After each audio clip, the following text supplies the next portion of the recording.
DD Kisan, வளர்ந்து வரும் இந்தியாவின் பெருமை.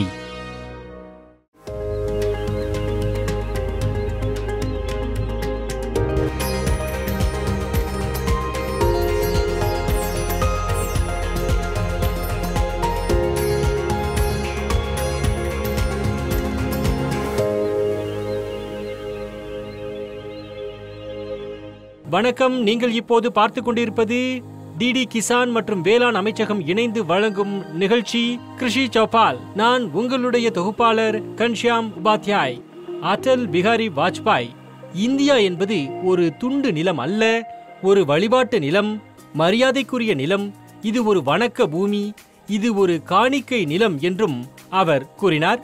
இங்குள்ள ஒவ்வொரு நதியும் கங்கைதான், ஒவ்வொரு கல்லும் கூட கடவுள்தான். மேலும் இந்த நிலமானது நமது விவசாய சகோதரர்களின் முயற்சிகளால் மேலும் அழகாகியுள்ளது. அவர்களுக்கு தொடர்ந்து ஆதரவளிப்பதாக உறுதியளித்திருக்கிறார் நமது மாண்புமிகு பிரதமர் நரேந்திர மோடி அவர்கள். விவசாயிகளின் வாழ்க்கையில் எந்த சவால்களும் இல்லாமல் இருக்க வேண்டும் என்பதை உறுதி செய்ய விரும்புகிறார். விவசாயிகளுக்கு அளித்த வாக்குறுதியை நிறைவேற்றுவதில் நாமும் உதவி செய்கிறோம். எனவே மீண்டும் ஒருமுறை பெரிய கைத்தலுடன் கிருஷி சௌபால் நிகழ்ச்சியில் விவசாயிகளுடன் நாம் இணைவோம்.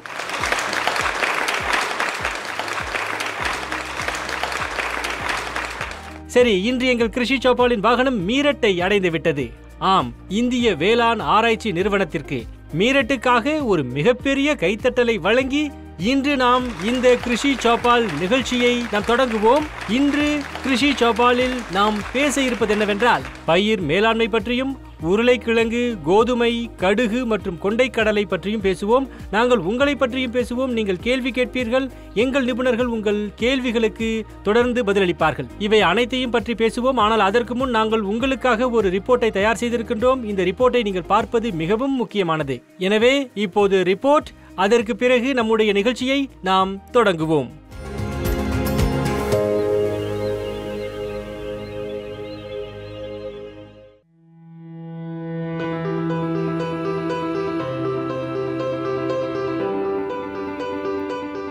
விவசாயத்தில் குறுவை பயிர்களுக்கு சிறப்பு முக்கியத்துவம் உண்டு.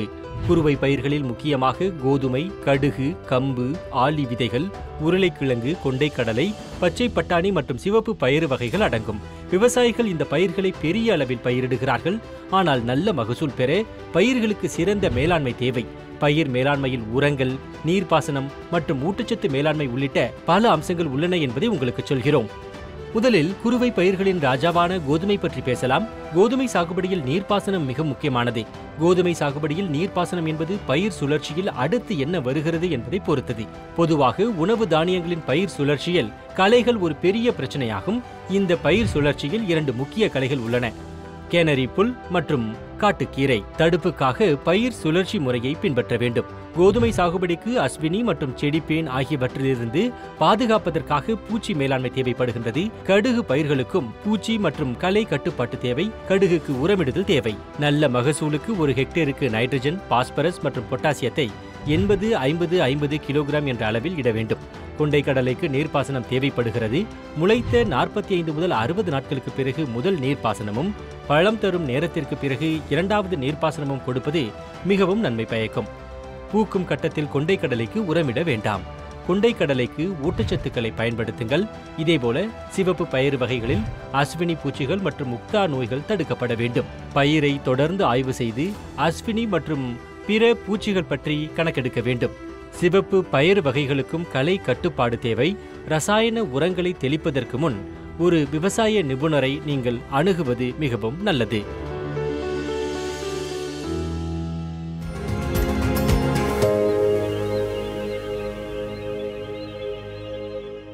இந்த ரிப்போர்ட்டிங் மூலம் நீங்கள் பல விஷயங்களை புரிந்து கொண்டிருப்பீர்கள். ஆனால் உங்கள் மனதில் இன்னும் பல கேள்விகள் இருக்கலாம் என்று எனக்கு தெரியும்.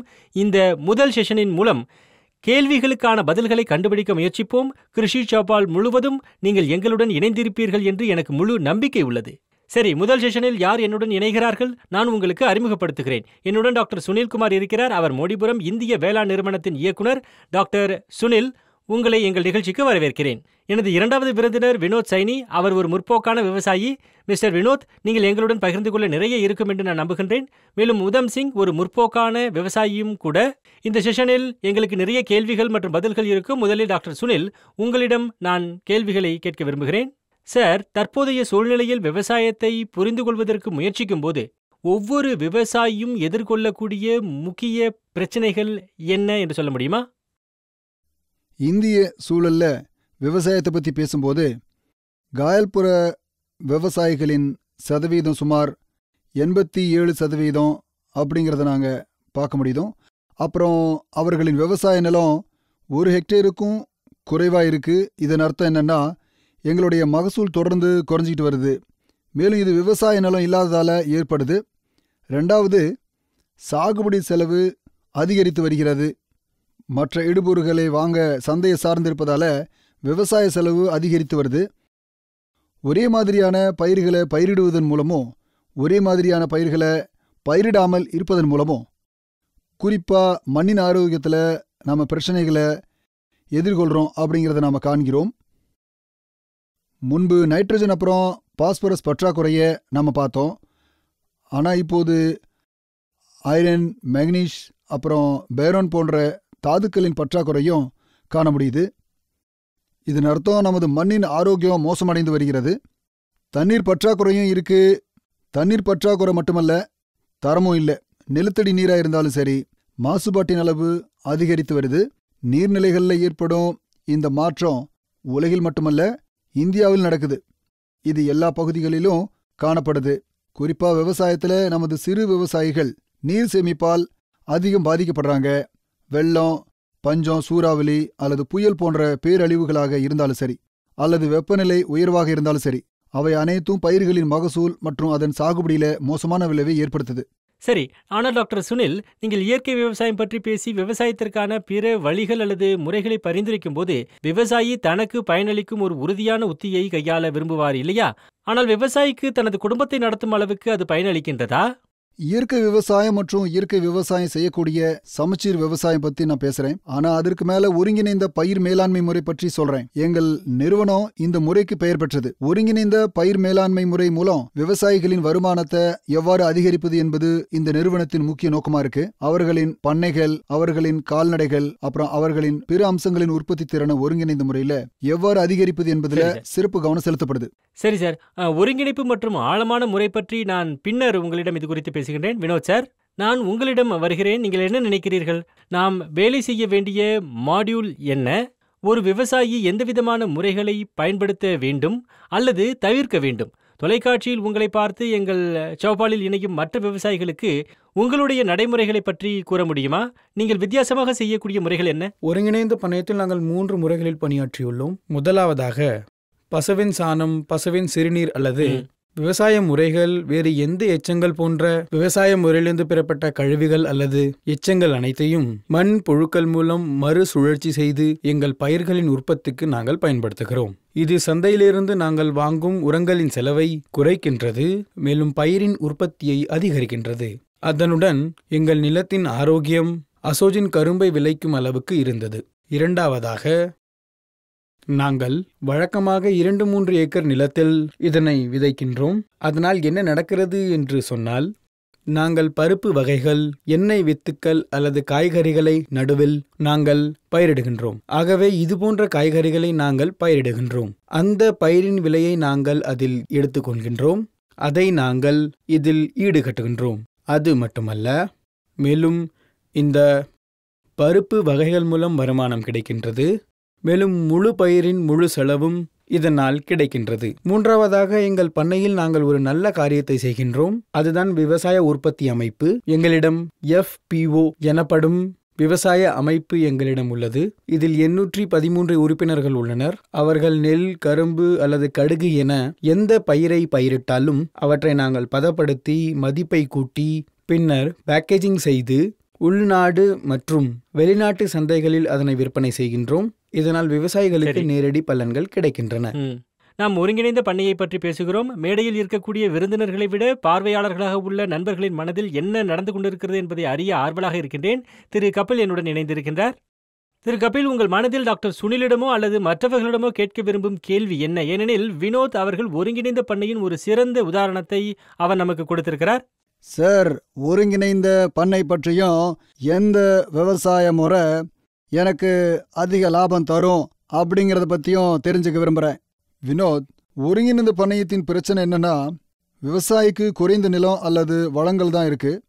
நமது உற்பத்தியின் பகுதிகளில் அது பயிர் உற்பத்தி, தீவன உற்பத்தி, பழ உற்பத்தி அல்லது கால்நடை வளர்ப்பு, பால் பண்ணை அல்லது மீன் வளர்ப்பு என எதுவாக இருந்தாலும் இவை அனைத்தும் 4 முதல் 5 பேர் கொண்ட குடும்பத்திற்கு உங்கள் ஊட்டச்சத்து மற்றும் உர பாதுகாப்பு உறுதி செய்யப்படும் வகையில் எடுக்கப்படணும்.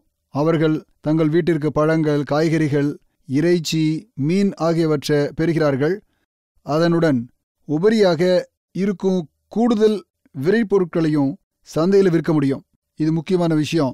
2வது முக்கியமான விஷயம் என்னன்னா, சாய்னி அவர்கள் ஏற்கனவே குறிப்பிட்டது போல இங்கு எதுவும் வீணாகாமல் இருப்பது உறுதி செய்யப்படுவதற்கு சிறப்பு கவனம் செலுத்தப்படுது. இது கழிவுகளிலிருந்து வரும் செல்வம் அப்படின்னு அழைக்கப்படுது. அதாவது ஒரு பகுதி மற்றொரு பயிர் சுழற்சிக்கு அல்லது மற்றொரு செயல்பாட்டிற்கு, அது மாட்டு சாணம் அல்லது சிறுநீர் அல்லது பயிர் எச்சமாக இருந்தாலும் சரி, அது முக்கியமானதா கருதப்படுது. மண்புழு உரத்தை உரமாக்குவதன் மூலம் நாம் உரம் தயாரிக்கலாம்.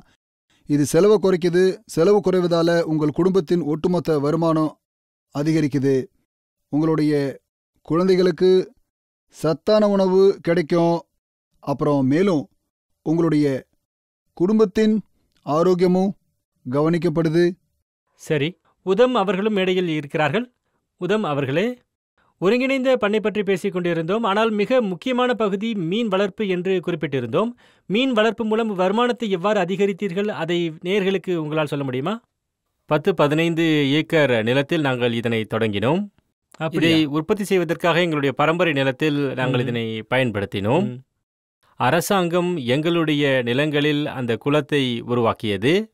விதைகளுக்கு அரசாங்கம் பணம் கொடுத்தது. நாங்கள் கடுமையாக உழைத்தோம்.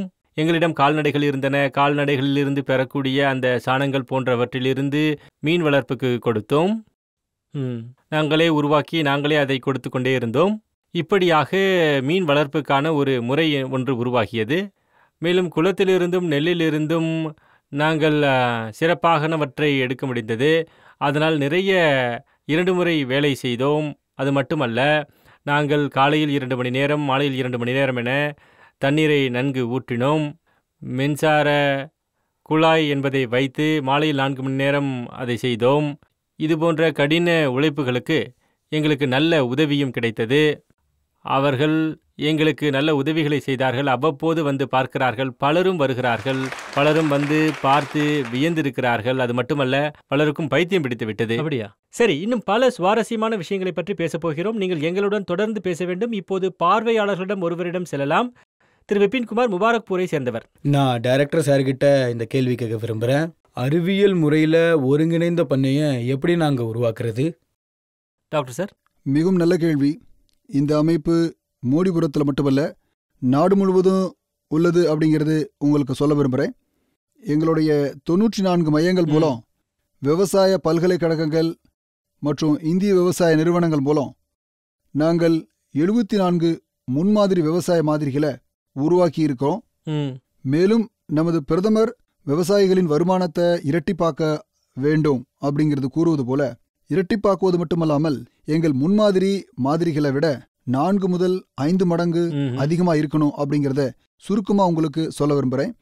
மற்றொரு முக்கியமான விஷயம் என்னன்னா, நமது உரங்களின் நுகர்வு 35 முதல் 50% வரை குறைந்துள்ளது.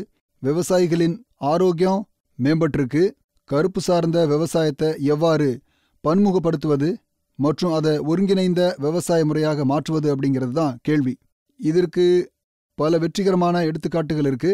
கரும்பு சார்ந்த பகுதிகளில் நாங்கள் பழம் மற்றும் மீன் உற்பத்தி பகுதிகளை ஒருங்கிணைத்துள்ளோம். நீங்கள் 1 ஹெக்டேர் கரும்பை எடுத்துக்கிட்டா அதில் 50% கரும்பு சார்ந்த விவசாயத்தில் வளர்க்கலாம். அது மட்டுமல்ல, பழங்கள் மற்றும் காய்கறிகளையும் வளர்க்கலாம். உங்களிடம் கால்நடைகள் இருந்தால் 10% நிலத்தில் தீவனத்தை வளர்க்கலாம். ஆண்டு முழுவதும் தீவனத்தை எடுத்துக்கொள்வது மிகவும் முக்கியம். ஏனெனில் இது விலங்குகளின் ஆரோக்கியத்திற்கு ரொம்பவே நல்லது. இது கரும்பு உற்பத்திக்கும் நல்லது. இந்த வகையான ஒருங்கிணைப்பை செய்வதன் மூலம் குறிப்பிட்ட சூழ்நிலை மற்றும் சந்தைக்கு ஏற்ப விவசாயிகளின் தேவைகளை ஒருங்கிணைக்க முடியும். இதுபோன்ற மாதிரி உள்ளது. மாநில அரசு மற்றும் மத்திய அரசின் உதவியுடன் விவசாயிகள் முன்னேறுவது மட்டுமே அவசியம். 3 சிறிய குறிப்புகளை மிக விரைவாக வெறும் 30 நொடிகளில் உங்களால் சொல்ல முடியுமா? முதலாவது, ஒருங்கிணைந்த விவசாய முறையை செயல்படுத்துவதன் மூலம் விவசாயிகளின் எண்ணிக்கை இரட்டிப்பாகும். இரண்டாவது, அவர்களின் விவசாய செலவுகள் குறைக்கப்படும். மூன்றாவது, அவர்கள் ஆண்டு முழுவதும் உணவு பெறுவது மிக முக்கியம். மேலும் காலநிலை மாற்றத்தின் அபாயத்திலிருந்து அவர்களை காப்பாற்ற முடியும். மிக்க நன்றி. நீங்கள் இங்கு வந்ததற்கு மிக்க நன்றி. இன்று கிருஷி சௌபால் மீரட்டில் உள்ள மோடிபுரத்தில் இந்திய வேளாண் நிறுவனத்திற்கு வந்தடைந்திருக்கின்றது. இந்த விவாதத்தில் என்னுடன் யார் இணைகிறார்கள் என்பதை பற்றி உங்களுக்கு நான் அறிமுகப்படுத்த இருக்கின்றேன். டாக்டர் ரகுவீர் சிங் அவர்கள் ஒரு விஞ்ஞானி, ஒரு IIFSRின் அறிவியல் பேராசிரியர். உங்களை வரவேற்கின்றேன். டாக்டர் கமலேஷ் குமார் ஒரு விஞ்ஞானி, அவரையும் வரவேற்கின்றேன். அவர் IIFSRின் அறிவியல் பேராசிரியர். டாக்டர் MA அன்சாரி, அவர் ஒரு மூத்த விஞ்ஞானி. முதலில் வரவேற்கிறோம் டாக்டர் ரகுவீர். நான் உங்களிடம் கேட்க விரும்புகிறேன் சார், இடைவெளிக்கு முன்பு கரும்பு பற்றி பேசினோம். இடைவெளிக்கு பிறகு கரும்பினுடைய இனிப்பு, அதனுடைய இனிப்பு இப்போது குறைந்து வருகிறது. கரும்பு இனிப்பின் நிலைத்தன்மை எவ்வாறு பராமரிக்க முடியும்? அனைத்து விவசாயிகளுக்கும் வணக்கம். சார் சொன்னதை நான் முழுமையாக ஏற்றுக்கொள்கின்றேன். கடந்த சில வருடங்களாக கரும்பின் இனிப்பு குறைந்து விட்டது. விவசாயிகள் ஒரு வகை கரும்பை மட்டுமே சார்ந்து இருக்க வேண்டாம் என்று நான் கேட்டுக்கொள்கிறேன். சமீபத்திய கரும்பு வகை COLK 14201, CO 15023, CO 9014, CO 0118. இதனை பயன்படுத்துங்கள். விவசாயிகள் ஏப்ரல் 15ஆம் தேதி வரை தங்கள் சாகுபடியை கட்டுப்படுத்த வேண்டும். ஏனெனில் கடந்த 2-3 ஆண்டுகளில் வெப்பம் என்பது மிகவும் அதிகரித்திருக்கின்றது. அப்படியாக வெப்பம் மிகவும் அதிகரிக்கும் போது கரும்பின் அளவு என்பது அது மிகவும் குறைகின்றது. அது மட்டுமல்ல, அதனால் வெப்பத்தை தாங்க முடியவில்லை. விவசாயிகள் கோதுமைக்கு பதிலாக வெந்தயம் மற்றும் வெங்காயத்தை பயன்படுத்துமாறு நாங்கள் கேட்டுக்கொள்கின்றோம். இதனால் கரும்பு கெட்டுப்போகாது. மேலும் விவசாயிகள் இரவில் விதைகளை பயன்படுத்த வேண்டும் என்று கேட்டுக்கொள்கிறோம். மருந்து தெளிக்கப்படும் போது தாவரங்களுக்கு முழுமையாக அது சென்றடைவதாக இல்லை. மேலும் மண்ணுக்கு ட்ரைகோடர்மாவை பயன்படுத்த வேண்டும். மேலும் சிறிய தாவரங்களுக்கு ட்ரைகோடை பயன்படுத்த வேண்டும். விவசாயிகள் உரங்களையும் தண்ணீரையும் சரியான முறையில் பயன்படுத்துமாறு நாங்கள் அவர்களை கேட்டுக்கொள்கின்றோம். இவை அனைத்தையும் செய்யும் பொழுது கரும்பின் இனிப்புத்தன்மை என்பது நிலையாக இருக்கும். டாக்டர் கமரேஷ் என்னுடன் இப்போது இங்கு இணைந்திருக்கின்றார். டாக்டர் கமரேஷ், எல்லோரும் பார்லியை பற்றி பேசியிருக்கிறார்கள். சார், எந்தெந்த பகுதிகளில் பார்லியை நன்றாக வளர்க்க முடியும் என்று நீங்கள் நினைக்கிறீர்கள்? இங்க பாருங்க, அது பற்றிய தகவல்கள் எங்ககிட்ட இல்லை. பருவமழை காலத்தில் விவசாயிகள் பொதுவாக கோதுமையை பயிரிடுவார்கள். ஆனால் தண்ணீர் பற்றாக்குறை மற்றும் பாசன நீர் பற்றாக்குறை உள்ள பகுதிகளில் கோதுமைக்கு பதிலாக பார்லியை பயன்படுத்தலாம். மேலும் மண்ணை பற்றி பேசினால் பார்லியை பல்வேறு வகையான மண்ணில் வளர்க்கலாம். ஜோல் பற்றி பேசினால் அதை மிக எளிதாக வளர்க்க முடியும்.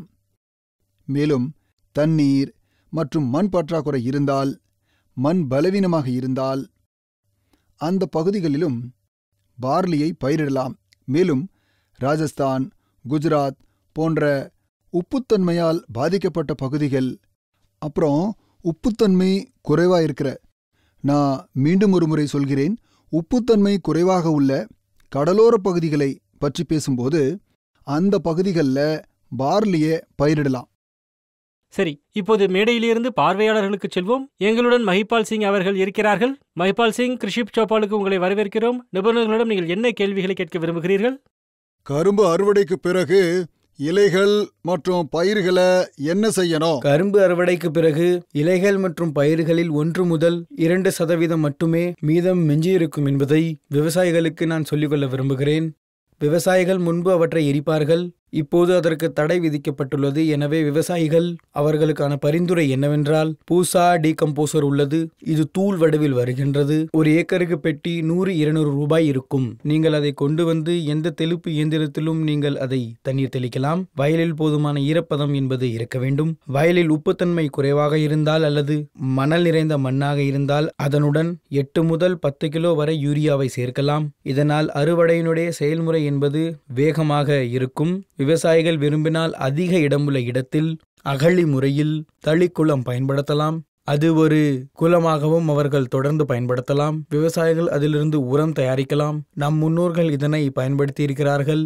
அதை பயன்படுத்தினால், விவசாயிகள் இந்த முறைகளை பயன்படுத்தினால் இலைகளில் உள்ள ஊட்டச்சத்துக்களை நாம் வயலிலேயே நாம் மீண்டும் மீண்டும் மறுசுழற்சி செய்வதற்கு அது ஏற்றதாக நமக்கு இருக்கும். சரி, விகாசும் எங்களுடன் நினைக்கிறார். விகாஸ் அவர்களே, உங்களுடைய கேள்வியை நீங்கள் கேளுங்கள். கரும்புல இலைகளை எப்படி வளர்க்க முடியும்? அதன் வளர்ப்புக்காக விவசாயிகளுக்கு நான் சொல்லிக்கொள்ள விரும்புகின்றேன். கரும்பின் பகுதிகளை அதனை விட்டுவிடக் கூடாதென்று கூறப்பட்டிருக்கின்றது. கரும்பை விட்டுவிடக் கூடாதென்று சொல்லப்படுகின்றது. கரும்பு வளரும் பொழுது, கரும்பு ஆலைக்கு செல்லும் பொழுது கரும்பின் உள்ளடக்கம் 5 முதல் 8% அது குறைகின்றது. எனவே வயலில் வளரும் கரும்பிற்கும் வளர்ந்த கரும்பிற்கும் இடையே மோதலும் ஏற்படாமல் நாம் பார்த்து கொள்ள வேண்டும். இதற்காக கரும்புக்கு சாதகமான சூழ்நிலையையோ அல்லது கரும்புக்கு சாதகமற்ற சூழ்நிலையையோ நாம் கொடுக்கக்கூடாது.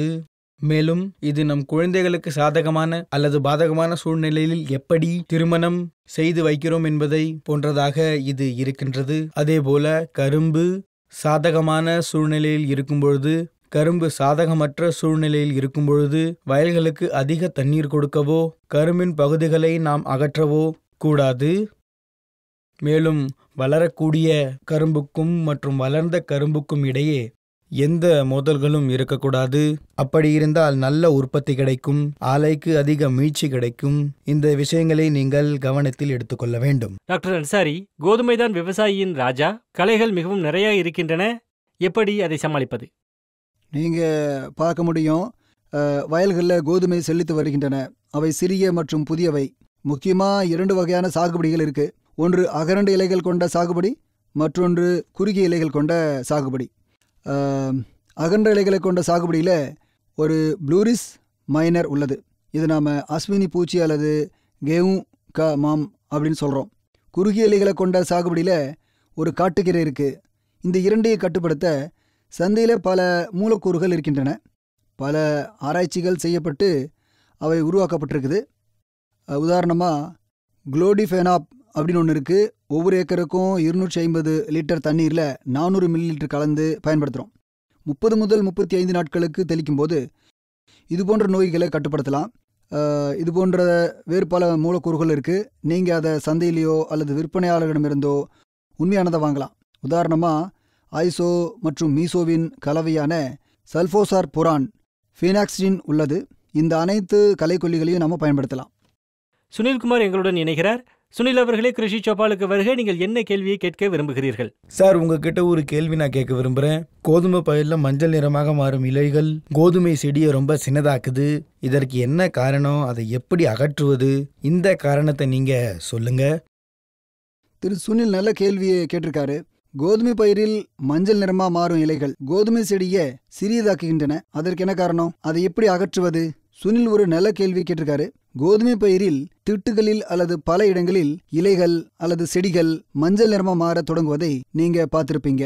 இது 3 முதல் 4 முக்கியமான காரணங்களா ஏற்படுது. முதலாவது, இது நைட்ரஜன் குறைபாட்டால ஏற்படுது. கோதுமை செடியின் கீழ் இலைகள் மஞ்சள் நிறமா மாறும்போது அது நைட்ரஜன் பற்றாக்குறையால ஏற்படுது. அதனாலதான் அது மஞ்சள் நிறமா மாறுது. இதுக்கு நீங்கள் 50% இலைகள் மேல உரமிடலாம். இதனால அவை நீக்கப்படும். இரண்டாவது முக்கிய காரணம், மேங்கனீசு அல்லது இரும்பு சத்து குறைபாடு காரணமா மேல் இலைகளும் மஞ்சள் நிறமா மாறத் தொடங்குது. இந்த நிலைமையில அதை அகற்ற 0.5% ஃபெரோசல்ஃபேட் அல்லது மேங்கனீசு சல்ஃபேட் தெளிக்கலாம். மூன்றாவது காரணம், சில நேரங்களில் கோதுமை செடியின் வேர்கள் மேங்கனீசரால் பாதிக்கப்படும்.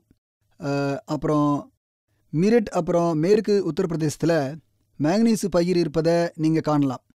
மேங்கனீசு காரணமாக கோதுமை செடியின் இலைகள் மஞ்சள் நிறமாக மாறத் தொடங்குது. இந்த விஷயத்தில் நம்ம என்ன செய்யணும்? குளோரோஃபைரபஸ் 1 முதல் 2 மில்லி, அது எவ்வளவு கடுமையானது அப்படிங்கிறத நீங்கள் பார்க்கணும். தீவிரத்தை பொறுத்து நீங்கள் 1 முதல் 2 மில்லி குளோர்ஃபைரிபாஸ் தெளிக்கலாம். இதனால் அது நீக்கப்படும். நான்காவது காரணம், கோதுமை செடியின் இலைகள் மஞ்சள் நிறமாக மாறத் தொடங்குது. சில நேரங்களில் அதிகப்படியான தண்ணீர் பயன்படுத்தப்படுது. அதிகப்படியான தண்ணீர் பயன்படுத்தப்படும் போது கோதுமை செடியின் இலைகள் மஞ்சள் நிறமாக மாறும். இவை அனைத்தையும் மீறி எதையும் பயன்படுத்துவதற்கு முன் நீங்கள் அதை ஒரு முறை பரிசோதிக்கணும் அப்படின்னு நான் உங்களுக்கு அறிவுறுத்த விரும்புகிறேன். இதனால இலைகள் ஏன் மஞ்சள் நிறமாக மாறுது அப்படிங்கிறது தெளிவாகுது. சரி சரி, கமலேஷ் அவர்களே, 2 வகையான பாலிகள் என்ன, அவற்றின் நன்மைகள் என்ன? நமக்கு அதிக நேரமில்லை, ஆகவே இதை பற்றி சுருக்கமாக நாம் பேசுவோம். சரி. 2 நோக்கங்களுக்கான பார்லி வகைகளை பற்றி பேசினா, சில வகைகள் இந்திய வேளாண் ஆராய்ச்சி நிறுவனத்தின் உதவியுடன் உருவாக்கப்பட்டிருக்கு. விவசாயிகளுக்கு சில வகைகளும் குறிப்பிட விரும்புகிறோம். அவற்றில் ஒன்று RD2552, மற்றொன்று RD2035. இந்த வகைகளை வயல்வெளியில் பயன்படுத்தலாம். மலைப்பகுதிகளை பற்றி பேசினா BHS 380 எனப்படும் ஒரு வகை இருக்கு. இந்த வகை 2 நோக்கங்களுக்கும் பயன்படுத்தலாம். இந்த 2 இலக்குகளையும் நிறைவேற்ற விதைத்த 50 முதல் 55 நாட்களுக்கு பிறகு ஒரு வெட்டு செய்யப்படுது. இது தவிர மட்டத்திலிருந்து குறைந்தது 5 சென்டிமீட்டர் உயரத்தில் இருக்கணும்.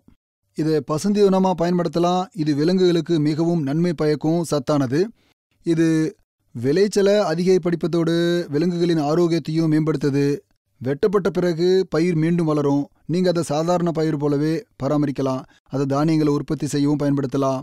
இந்த வகைகளை பயன்படுத்துவதன் மூலம் ஒரு விவசாயி சுமார் 20 முதல் 25 குவிண்டால் தானியங்களையும் 200 முதல் 250 குவிண்டால் பசுந்தீவனத்தையும் பெறலாம் அப்படிங்கிறது என்னோட கருத்து.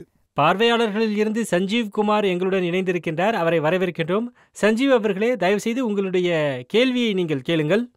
கரும்பு எங்களுடைய முக்கியமான ஒரு பயிராக இருக்குது. ஆனால் விலங்குகளுக்கான தீவனத்துக்கு எங்ககிட்ட நிறைய பார்லி அப்புறம் கோதுமை அதெல்லாம் தேவையாக இருக்குது. தீவனத்திற்கு இது தேவை. சிறந்த வகை பார்லியை பெறுவதற்கு, அப்புறம் அது மட்டும் இல்லாமல் தண்ணீரை எப்படி ஏற்பாடு செய்கிறது அப்படின்னு நான் கேட்க விரும்புகிறேன். சஞ்சீவ்குமார் கூறியது போல பயிர் உற்பத்திக்கு நீர்ப்பாசன முறையும் கோதுமை முறையும் மிக முக்கியம். பொதுவாக பயிருக்கு 3 முதல் 4 நீர்ப்பாசன முறைகள் தேவைப்படும்.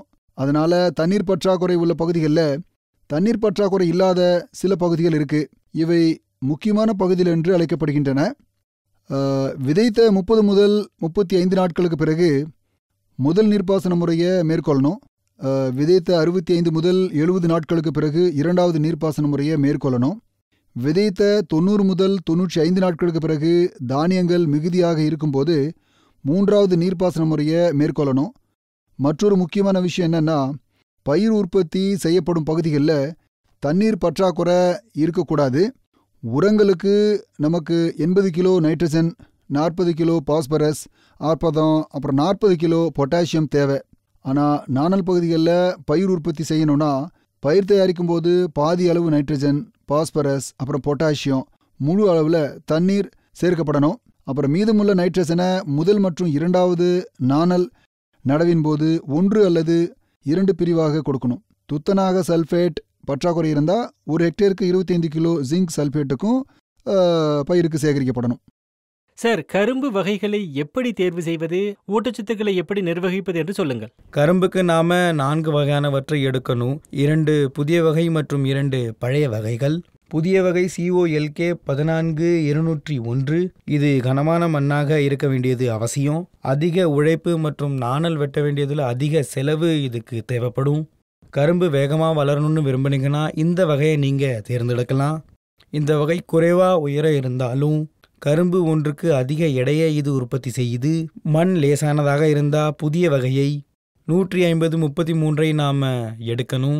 இது மென்மையான வகை, மேலும் இது காட்டு விலங்குகளுக்கு அதிக தீங்கை இது விளைவிக்கும். 2 பழைய வகைகளை எடுத்துக்கொண்டால் 98-014 அதனை எடுத்துக்கலாம். தண்ணீர் பற்றாக்குறை உள்ள பகுதிகளில் 3 அடிக்கு குறையாமல் நாம் அதை நட வேண்டும்.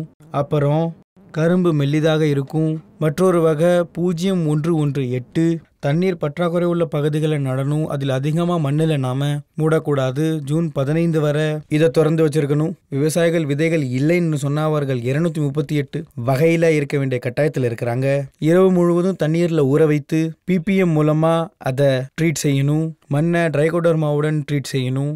விவசாயிகளுக்கு அந்த அவர்கள் கொடுக்கக்கூடிய தண்ணீரை கவனமாக பார்க்கணும். ஏன்னா வயலிருந்து இன்னொரு வயலுக்கு வரக்கூடிய நீர் பார்த்தீங்கன்னா சிவப்பா அழுகும் அபாயத்தை அது அதிகரிக்குது. ஊட்டச்சத்து முறையில் 100 kilogram urea, 75 kilogram bicarbonate, 40 kilogram MOP, 10 kilogram ferrous sulphate, 10 kilogram sulphur மற்றும் 5 கிலோகிராம் பார்த்தீங்கன்னா ஜிங்க் சல்ஃபேட். இதெல்லாம் நான் உங்களுக்கு உங்களுடைய வசதிக்காக நான் சொல்கிறேன். இன்று நீங்கள் பேனா மற்றும் காகிதத்துடன் தயாராக இருக்க வேண்டும். நிபுணர்கள் என்ன சொல்கிறார்கள் என்பதை நீங்கள் குறித்து கொள்ள வேண்டும். நீங்கள் அதை குறித்து கொள்ள முடியாவிட்டால் இந்த நிகழ்ச்சியை யூடியூப் மூலம் பார்த்து கொண்டிருந்தால் முடிந்தவரை பல விவசாயிகளுக்கு இதனை பகிர்ந்து கொள்ளுங்கள். ஏனென்றால் உங்களுக்கான நன்மையை பற்றியது இது. நான் ஏற்கனவே சொன்னேன் இல்லையா, இடைவேளைக்கு முன்னதாக எனக்கு நிறைய கைத்தட்டல்கள் தேவை.